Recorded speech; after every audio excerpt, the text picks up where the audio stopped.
A reading from the book of Sirach. Like a fire there appeared the prophet Elijah, whose words were as a flaming furnace.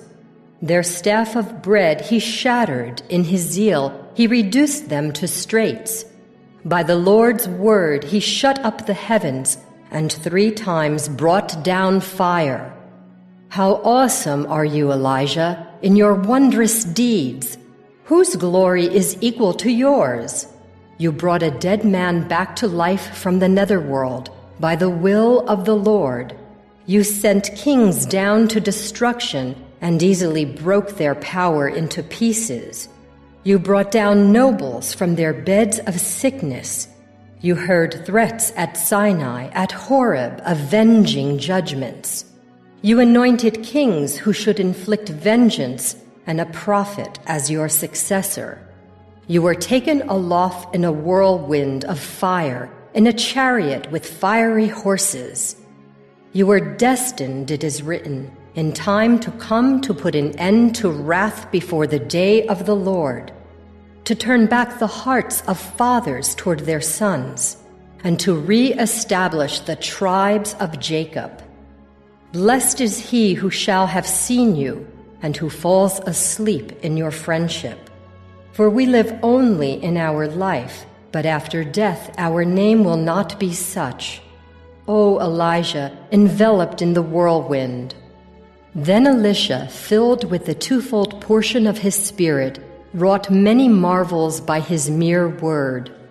During his lifetime he feared no one, nor was any man able to intimidate his will. Nothing was beyond his power. Beneath him flesh was brought back into life. In life he performed wonders, and after death, marvelous deeds. The word of the Lord. The responsorial psalm. The response is, Rejoice in the Lord, you just. The Lord is king, let the earth rejoice. Let the many isles be glad. Clouds and darkness are around about him. Justice and judgment are the foundation of his throne. Rejoice in the Lord, you just. Fire goes before him and consumes his foes round about. His lightnings illumine the world. The earth sees and trembles. Rejoice in the Lord, you just. The mountains melt like wax before the Lord of all the earth. The heavens proclaim his justice, and all peoples see his glory. Rejoice in the Lord, you just. All who worship graven things are put to shame, who glory in the things of naught. All gods are prostrate before him. Rejoice in the Lord, you just. A reading from the Holy Gospel according to Matthew. Jesus said to his disciples, In praying, do not babble like the pagans who think that they will be heard because of their many words. Do not be like them. Your Father knows what you need before you ask him. This is how you are to pray. Our Father, who art in heaven, hallowed be thy name. Thy kingdom come. Thy will be done on earth as it is in heaven. Give us this day our daily bread, and forgive us our trespasses, as we forgive those who trespass against us. And lead us not into temptation, but deliver us from evil. If you forgive others their transgressions, your heavenly Father will forgive you. But if you do not forgive others, neither will your Father forgive your transgressions. The Gospel of the Lord. The first reading comes from Sirach 48, 1-14. Now Sirach is one of the later books of the Old Testament to be written, and in fact until about the 19th century we only had the Greek version of Sirach.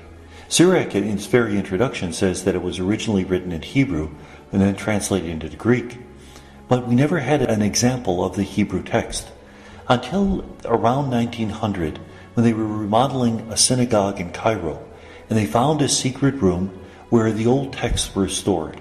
They found manuscripts which contained the Hebrew version of Sirach. Then in 1948-49, when they were digging up the Dead Sea Scrolls around the Dead Sea, they found another version, Hebrew version, of the book of Sirach. So in fact, it was written in Hebrew. Towards the end of Sirach, there's a number of elegies for the great figures of wisdom for Israel. The author of this book is trying to say that Jewish wisdom is just as good as Greek wisdom. He's trying to show that their tradition is something to be esteemed. And therefore, he goes through a number of characters from the Old Testament and speaks about their goodness. And in today's passage, we hear about the goodness of Elijah, who's able to call fire from the skies. Remember, when they tried to arrest him, he calls fire down upon the soldiers. He's able to bring a dead man back to life. Remember how he brings back to life the son of the widow of Zarephath? He's able to bring down kings. Remember how he destroyed the dynasty of Ahab? He was a great figure, and therefore he should be praised. And then he was called up to God in a whirlwind, giving a double portion of his spirit to Elisha.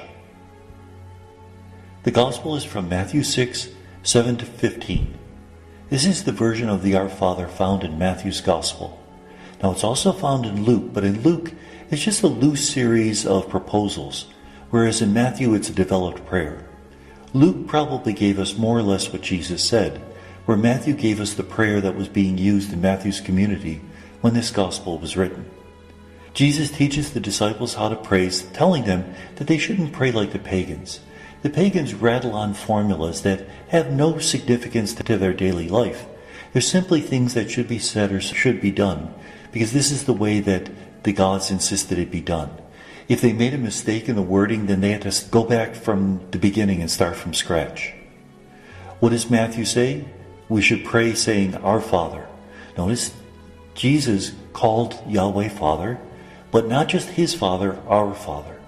Now, at the time of Jesus, God was considered very distant. It was almost a Greek idea of God being at the other end of the universe.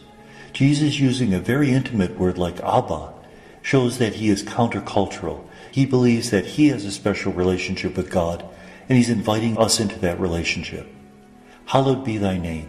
Words of praise. That one of the 4 forms of prayer that we use is praise, and praise is appropriate because God deserves our praise. Praise is a form of prayer for which we get nothing out of it. Nevertheless, because it's the truth, it is a good thing to do. We have to remember that, whether it be in terms of praising God or even praising other people. A good rule of thumb, 10 compliments for every criticism. Your kingdom come, your will be done. Surrendering to the will of God.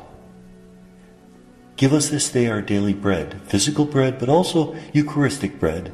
Give us enough bread every day, so that we're not begging, but not so much that we're rich and we become arrogant. Forgive us our trespasses as we forgive those who trespass against us. We should be willing to forgive others, because if we're not, it means that our hearts are closed. And if our hearts are closed, how can we accept God's forgiveness? Because if our hearts are closed, we think we're God. And lead us not into temptation. Now, the version found in Luke's Gospel is probably closer to what Jesus said, deliver us from the trial. There was going to be a time of tribulation right before the end of the world. And the person who's praying realizes he's weak. He doesn't know how much strength he has. Therefore, he asks God to deliver him from that trial, because he doesn't know if he'll make it without God's intervention. That's probably what Jesus intended to say, because God does not tempt us. We create our own temptations, or they come from the devil. And may God bless us.